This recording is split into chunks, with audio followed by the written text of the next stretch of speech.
উত্তরের জঙ্গলের ধারে আছে বড় একটা মাঠ। সেই মাঠে রাখাল প্রতিদিন তার মালিকের ভেড়া চড়াতে আসে। প্রতিদিনের মতো রতন সেদিনও মাঠে ভেড়া চড়াচ্ছিল।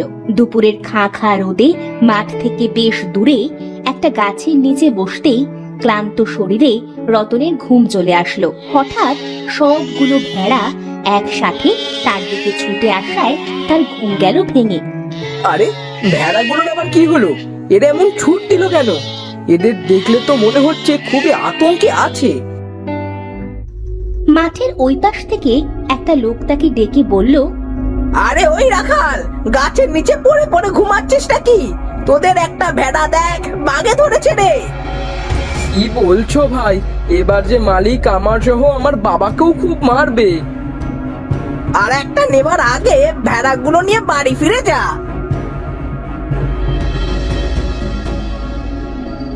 রাখাল ভেড়াগুলো নিয়ে বাড়ি ফিরতে ফিরতে বলল, না, জানি না কপালে আজ কি আছে।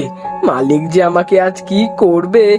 ইস, কি করতে যে ঘুমাতে গেলাম তা কে জানে। রাখাল ভেড়াগুলো নিয়ে তার মালিকের বাড়ি ফিরে গেল। গিয়ে দেখলো রাখালের বাবা মালিকের ফুল গাছে পানি দিচ্ছে, আর মালিক বাইরে বসে আছে। রতনকে দেখে বলল, কি রে রাখাল, ভেড়াগুলো নিয়ে আজ এত সকাল সকাল বাড়ি ফিরলি যে? আসলে মালিক, আজ একটা ভেড়াকে বাঘে ধরেছে, তাই ভয়ে ভয়ে মাঠ থেকে বাড়ি নিয়ে চলে এলাম। রাখালের কথা শুনে রাখালের মালিক প্রচন্ড রেগে গেল। সে রাখালের দিকে তেড়ে গিয়ে তাকে বেধম মারতে লাগলো। আহ মালিক, লাগছে, আর মারবেন না দয়া করে। এই প্রচন্ড রোদের ভেতরে যে মাঠে ভেড়া চড়ানো যায় না মালিক।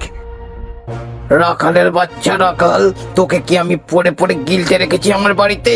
এই কয়টা ভেড়াও দেখে রাখতে পারিস না? রাখালকে এভাবে মারতে দেখে রাখালের বাবা এসে মালিকের হাত ধরে বলল, মালিক, ছেলেটাকে আর মারবেন না। ছোট্ট মানুষ, ওর ভুল হয়ে গেছে। এবারের মতো ওকে ক্ষমা করে দিন।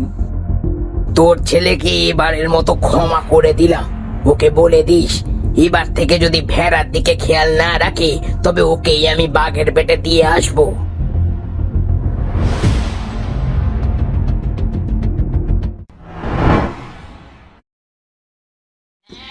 পরের দিন রাখাল তার প্রিয় বাঁশিটা হাতে নিয়ে রাস্তা দিয়ে ভেড়াগুলো তাড়াতে তাড়াতে মাঠে যাচ্ছিল। সে ভেড়াগুলো মাঠে ছেড়ে দিয়ে ভেড়ার পিছু পিছু বাঁশি বাজাতে লাগলো। তার মিষ্টি বাঁশির সুর শুনে সূর্য খুব আনন্দিত হলো। বাহ, ছেলেটা কত সুন্দর করে বাঁশি বাজাচ্ছে। এত মিষ্টি বাঁশির সুর, এই বাঁশির সুর যে আমার সারা জীবন শুনতে ইচ্ছা করছে। এদিকে রাখাল প্রচন্ড রোদে ভেড়ার পিছু পিছু হাঁটতে হাঁটতে খুব ক্লান্ত হয়ে গেল। সে বাঁশি বাজানো থামিয়ে বলল, উফ, খুব যে ক্লান্ত লাগছে। এই রোদ গরমে কিভাবে আমি মাঠের ভেতরে ভেড়াগুলোর পিছু পিছু ছুটবো? কিরে রাখাল, তুই এই রোদের ভেতরে ভেড়াগুলোর পিছু পিছু হাঁটছিস কেন? কি করব ভাই, কাল একটা ভেড়াকে বাগে খাওয়ায় মালিক আমাকে খুব মেরেছে। আজ যেন ভেড়াগুলো বনের ওই দিকটা না যায়, তাই এদের পিছু পিছু হাঁটছি। তুই এত ছোট্ট একটা ছেলে, তুই তো বাড়িতেও কাজ করতে পারিস। গরিব মানুষের কি আর ঝড় রোদ বৃষ্টি বলে কিছু আছে নাকি? মরো বাঁচো, মালিকের জিনিস ঠিক থাকতেই হবে। আমাদের কি হলো কি না হলো এটি তাদের কি কোনো যায় আসে? যা, তুই ওই গাছের ছায়ায় গিয়ে বস, দেখবি আজ আর কিচ্ছু হবে না। আমি গেলাম। রাজীব সেখান থেকে চলে গেল। রাখালের কথা শুনে সূর্যের মনে খুব মায়া হলো। সূর্য তার আলোর গতি কমিয়ে পুরো আকাশে ছায়া দিল। সে রাখালের কাছে এসে বলল, তোমার কি খুব কষ্ট হচ্ছে বন্ধু? তুমি যদি চাও আমি সারা জীবন তোমার জন্য পুরো আকাশে এমন ছায়া দিয়ে রাখবো। সূর্য তুমি? আমার তো বিশ্বাসই হচ্ছে না। আকাশের সূর্য আমার কাছে এসেছে আর আমাকে বন্ধু বলছে। কেন নয়? আমি সূর্য বলে কি তোমার সাথে বন্ধুত্ব করতে পারবো না? সে কথা নয় গো, তোমার সাথে বন্ধুত্ব হওয়াটা যে এই রাখালের ভাগ্য। আজ থেকে আমরা দুজন বন্ধু। আমি প্রতিদিন তোমার সাথে খেলতে আসবো, কেমন? আর হ্যাঁ, তোমার ওই মিষ্টি বাঁশির সুর কিন্তু আমাকে প্রতিদিন শোনাতে হবে। তোমার বাঁশির সুরে যে কি স্বাদ! আমার বাঁশির সুর কি তুমি খেয়ে দেখেছো যে তোমার কাছে এত স্বাদ লেগেছে? খেয়ে অবশ্যই দেখিনি, তবে তোমার বাঁশির ওই মিষ্টি সুর আমার হৃদয়ে গেঁথে আছে। এমন সময় আকাশ থেকে মা সূর্যটা তার বাচ্চা সূর্যকে পৃথিবী থেকে ডাক দিল। বাবা সূর্য, তুই কোথায় গেলি? ফিরে আয়, আকাশে আর কত সময় খেলবি? আমার যাবার সময় হয়ে গেছে বন্ধু, এবার ফিরতে হবে, মা আমাকে ডাকছে। আচ্ছা বন্ধু, যাও, কাল আবার দেখা হবে। সূর্যটি তার মায়ের কাছে আকাশে ফিরে গেল। তখন মা সূর্যটি বলল, কি রে বাবা, তোর আকাশে এত জায়গা থাকতে পৃথিবীতে কি করতে গেলি? মা, পৃথিবীতে একটা ছেলে আছে, খুব ভালো। আর জানো মা, সে খুব ভালো বাঁশি বাজাতে পারে। আমি তার সাথে বন্ধুত্ব করেছি। তাই নাকি? খুব ভালো করেছিস। এবার যা, গিয়ে একটু বিশ্রাম নে, কাল তোর বন্ধুর সাথে আবার খেলতে যাস। সেদিনের মতো রাখাল তার ভেড়াগুলো নিয়ে বাড়ি ফিরে গেল। এভাবে বেশ কিছুদিন হয়ে গেল। রাখাল ও সূর্যের ভেতরে খুব ভালো বন্ধুত্ব হয়ে গেল। একদিন রাখাল সূর্যকে বলল, বন্ধু, তোমাদের সূর্যের তাপ কমিয়ে দাও। এই সূর্যের তাপে মানুষের যে খুব ক্ষয়ক্ষতি হচ্ছে, মানুষের মাঠের ফসল যে সব পুড়ে নষ্ট হয়ে যাচ্ছে।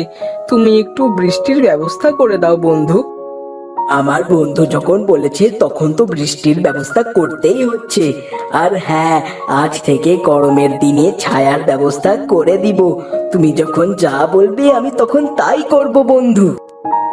এতদিন মানুষের কাছে শুনেছি সূর্য নাকি খারাপ হয় আর চাঁদ নাকি ভালো হয়, কিন্তু আমার বন্ধু তো খুব ভালো, পৃথিবীর শ্রেষ্ঠ বন্ধু। হ্যাঁ হ্যাঁ, হয়েছে, আমার আর এত প্রশংসা করতে হবে না। তাদের দুজনের কথার মাঝে একটা বাঘে রাখালের ভেড়াগুলো তাড়া করলো। এটা দেখে সূর্য তার প্রবল আলোর তেজ দিয়ে বাঘটিকে সেখানে পুড়িয়ে দিল। এটা দেখে রাখাল বলল, তোমাকে অনেক ধন্যবাদ বন্ধু। আজ যদি আবার বাঘে ভেড়া খেত তবে যে আমার কপালে আবার দুঃখ ছিল। আমি থাকতে তোমার ধারে তো বিপদকে আসতেই দিব না। ধন্যবাদ বন্ধু। আজ তো সন্ধ্যা হয়ে এলো, আজ আসি, কাল আবার দেখা হবে। রাখাল তার সূর্য বন্ধুর থেকে বিদায় নিয়ে বাড়ি গেল।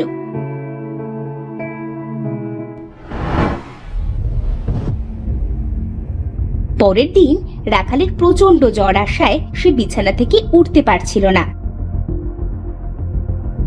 তখন তার মালিক তাকে মারতে মারতে বাইরে বের করে এনে বলল, এত বেলা হয়েছে, ভেড়ার ডাকে মাথা নষ্ট হয়ে যাচ্ছে আমার, আর তুই পড়ে পড়ে ঘুমাচ্ছিস। ভেড়াগুলো কি তোর বাপে নিয়ে যাবে? মালিক, খুব জ্বর আমার, আমি যে উঠতে পারছি না। আজ ভেড়াগুলো না নিয়ে গেলে হয় না। এক্ষুনি যা আর ভেড়াগুলো মাঠে নিয়ে যা, নাহলে তোর এই বেলা ও বেলা সব খাবার বন্ধ।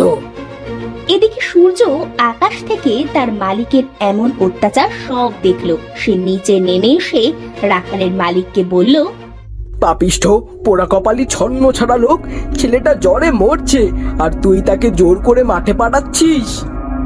আরে সূর্য যে, তা তোর তো দেখছি এই রাখালের জন্য দরদ একেবারে উতলে পড়ছে।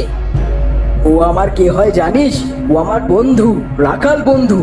ওর যদি কিছু হয় তবে তোকে আমি জ্বালিয়ে ধ্বংস করে দেব, বুঝেছিস?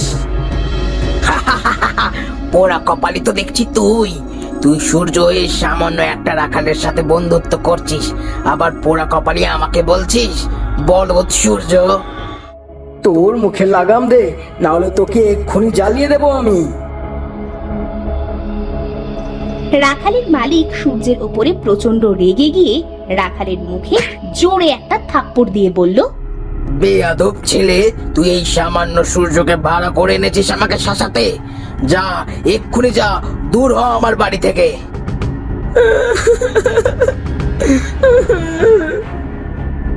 এত বড় সাহস, আমার সামনে তুই আমার বন্ধুকে মারছিস? সূর্য খুব ক্ষিপ্ত হয়ে সূর্যের আলোর প্রকট তাপ দিয়ে রাখালের মালিকের বাড়ি ও তাকে পুড়িয়ে ছাই করে দিল। রাখাল তখন সূর্যকে বলল, এটা কি করলে বন্ধু? মালিক সহ তার বাড়িকে জ্বালিয়ে দিলে, এবার আমরা থাকবো কোথায়? অহংকারীকে তার পাপের শাস্তি দিতে হয়। ও পাপ করেছে, তার শাস্তি পেয়েছে। সূর্য তার শক্তি দিয়ে সুন্দর করে সেখানে একটা ঘর বানিয়ে রাখালকে বলল, আজ থেকে তোমরা এখানে থাকবে। আজ থেকে আমার বন্ধুর দায়িত্ব আমি নিলাম। তোমার যা কিছু লাগবে আজ থেকে তুমি আমার কাছে চাইবে। তোমাকে আবারও ধন্যবাদ বন্ধু। তোমার ঋণ যে আমি কোনোদিনও শোধ করতে পারবো না।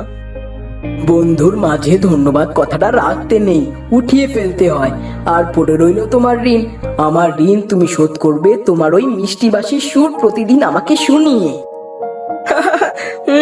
অবশ্যই আমার বন্ধুকে আমার বাঁশির সুর শোনাবো।